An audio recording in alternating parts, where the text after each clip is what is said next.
Over $1 trillion to bail out the international community.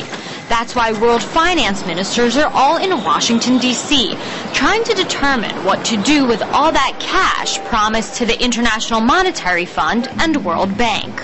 The same institutions that in the past have been blamed for bankrupting countries.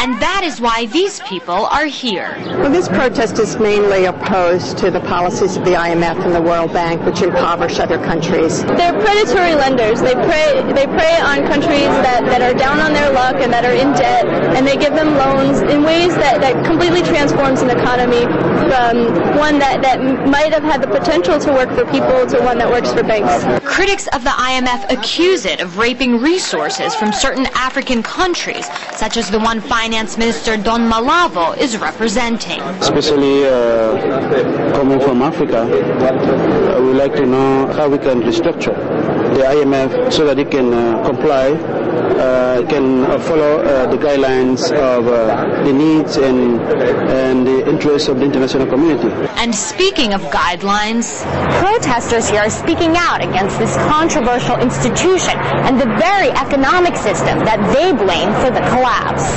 We need to refocus on the real economy. We need to refocus on human needs. How much faith do you have in these financial ministers to solve the economic crisis? Oh, absolutely none. They're the ones that brought this problem on us, and I don't think that they can solve it, no. But not all may be lost. The United States and Russia, for example, are using these meetings to hold their own bilateral talks. Russian Finance Minister Alexei Kudrin explains. I can say that our presidents, when they met in London, demonstrated hope to start a new era in relations.